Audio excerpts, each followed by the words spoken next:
তো কেমন আছো তোমরা সবাই? আশা করি সবাই খুব ভালো আছো। গতকাল আমরা কিন্তু আবারও একটা ঐতিহাসিক মুহূর্তের সাক্ষী হয়ে রইলাম। আবারও একটা আইসিসি ট্রফি টিম ইন্ডিয়ার ঘরে। আর এবারও সেই অধিনায়ক রোহিত হিটম্যান শর্মার হাত ধরে কিন্তু আমরা আবারও আমাদের সেই কাঙ্ক্ষিত লক্ষ্যে পৌঁছে গেলাম। তবে এই কৃতিত্ব কিন্তু গোটা টিমটার, গোটা ইন্ডিয়ান টিমের, যারা এই গোটা টুর্নামেন্টটায় দুরন্ত পারফরমেন্স করেছে, প্রত্যেকটা ম্যাচে যেভাবে ডমিনেশন দেখিয়েছে, প্রত্যেকটা ম্যাচে যেভাবে লড়াই করেছে, সব কিছুর ফসলে কিন্তু আমরা দেখলাম গতকাল। এবং সবচেয়ে বড় কথা, রোহিত শর্মা এই টুর্নামেন্টে সেভাবে কিন্তু বাকি ম্যাচগুলোতে রান পাননি, কিন্তু যে ম্যাচটা সবচেয়ে বেশি দরকার সেখানে তিনি কিন্তু নিজের জাত চেনালেন। আর রোহিত শর্মার ক্যাপ্টেন্সি, সেটা নিয়ে তো আলাদা করে কিছু বলার নেই। তার বোলারদের শাফলিং করা, কোন ব্যাটসম্যানদের বিপক্ষে কোন বোলারকে কিভাবে ইউজ করতে হবে, কখন কোন বোলারকে কোন ওভারটা দিতে হবে, এই যে একটা প্ল্যানিং সবসময় তার মাথায় কাজ করে, সেই অনুযায়ী ফিল্ডিং সেট করা এবং বোলারদের অ্যাকর্ডিং টু ফিল্ডিং বোলিং করা, সব কিছুই কিন্তু এই সাফল্যের পেছনে সমানভাবে দায়ী। এবং আমরা যদি একটু খেয়াল করি, 2024 সালে টি-20 ওয়ার্ল্ড কাপের ক্ষেত্রে আমরা দেখেছিলাম বিরাট কোহলি, তিনি কিন্তু সারা টুর্নামেন্টে সেভাবে রান পাননি, কিন্তু ফাইনালে এসে সাউথ আফ্রিকার এগেনস্টে তিনি যে ইনিংসটা খেলেছিলেন, এক কথায় বলতে গেলে জাস্ট অসাধারণ ছিল। সেই দিন বিরাট কোহলির ইনিংসটা যতটা গুরুত্বপূর্ণ ছিল, একটা গুরুত্বপূর্ণ সময় এসে তিনি যে পারফরমেন্সটা করেছিলেন, ঠিক তেমনই রোহিত শর্মা একটা বড় মঞ্চ খুঁজছিলেন।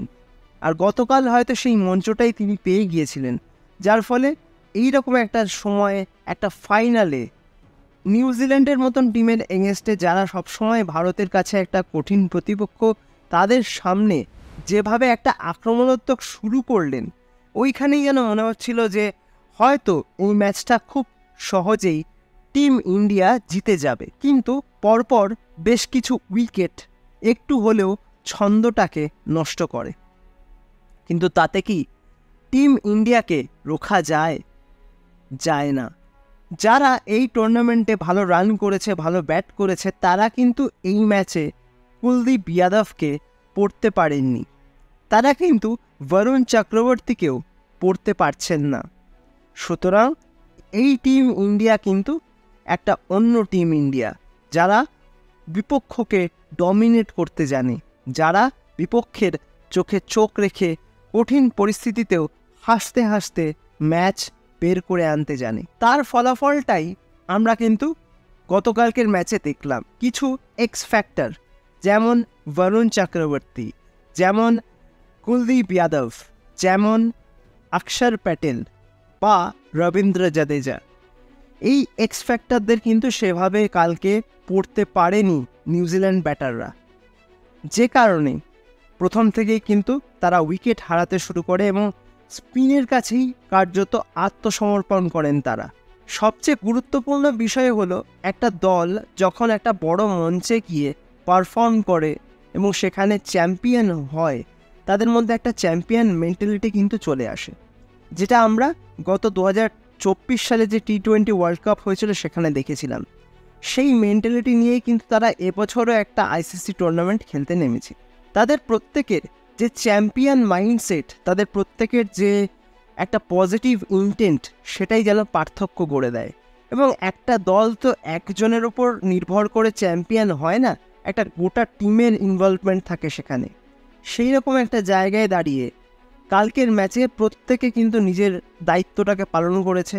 রোহিত শর্মার যে ইন্টেন্ট, গত টি-20 ওয়ার্ল্ড কাপে আমরা দেখেছি একটা ফাস্ট শুরু করে দেওয়া, একটা আগ্রাসী মনোভাব নিয়ে প্রথম 10 ওভারে একটা রান করে দেওয়া, যাতে পরবর্তী ব্যাটাররা এসে খুব চাপে না পড়ে যায়, সেরকমই একটা ইন্টেন্ট ছিল কালকে। তবে এই চিরস্মরণীয় মুহূর্তগুলোই হয়তো বারবার ফিরে ফিরে আসবে যখনই আমরা ভারতীয় ক্রিকেটকে নিয়ে আলোচনা করব, যখনই আমরা বিরাট কোহলিকে নিয়ে আলোচনা করব, যখনই আমরা রোহিত শর্মাকে নিয়ে আলোচনা করব। সবচেয়ে উল্লেখযোগ্য যে বিষয়টা, সেটা হলো KL রাহুল। তার পারফরমেন্স নিয়ে অনেক সময় অনেক রকম কিন্তু কথা হয়। 2023 বিশ্বকাপের সময়ে কিন্তু আমরা দেখেছিলাম তাকে নিয়ে অনেক প্রশ্ন উঠেছিল, কিন্তু এই গোটা টুর্নামেন্টে তার কিপিং, তার ব্যাটিং, তার রিভিউ, তিনি যে সময় রিভিউগুলো নিয়েছেন মানে স্পট অন, কয়েকটা ক্ষেত্রে তো স্পট অন ছিল। এবং যে ম্যাচগুলোতে তিনি ব্যাটিং করার সুযোগ পেয়েছেন সেখানে যেভাবে তিনি যে ইন্টেন্ট নিয়ে ব্যাটিং করেছেন, যেভাবে দলকে নির্ভরতা দিয়েছেন, এই যে চেঞ্জেসগুলো, এইগুলো কিন্তু ভীষণভাবে এফেক্টিভ হয়েছে, যেটা আমি অন্তত মনে করি। গতকালকের ম্যাচে যখন ম্যাচটা মনে হয়েছিল খুব সহজেই হয়তো টিম ইন্ডিয়া জিতে যাবে, সেই মুহূর্তে পরপর যখন একটার পর একটা উইকেট চলে যাচ্ছে টিম ইন্ডিয়ার জন্য, তখন এসে যেভাবে হার্দিক পান্ডিয়ার সঙ্গে তিনি পার্টনারশিপ তৈরি করার চেষ্টা করেন, শেষ পর্যন্ত ম্যাচটাকে নিয়ে গেলেন। এইটাই কিন্তু ম্যাচুরিটি। KL রাহুলের খেলায় আমরা বরাবরই দেখে এসেছি, তবে এই টুর্নামেন্টে তার পারফরমেন্স কিন্তু আলাদাভাবে নজর অবশ্যই কেটেছে সকল ভারতীয় ক্রিকেট সমর্থকদের, এটুকু তো আমার অন্তত মনে হয়।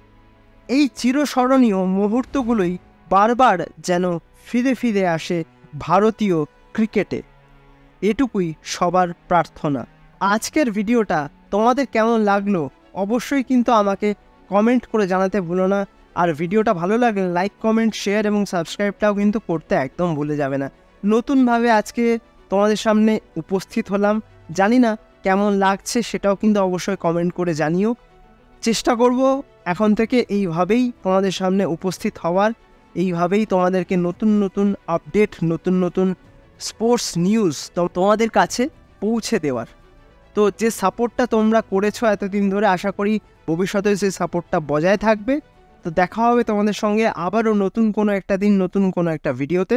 তোমরা সকলে ভালো থাকবে।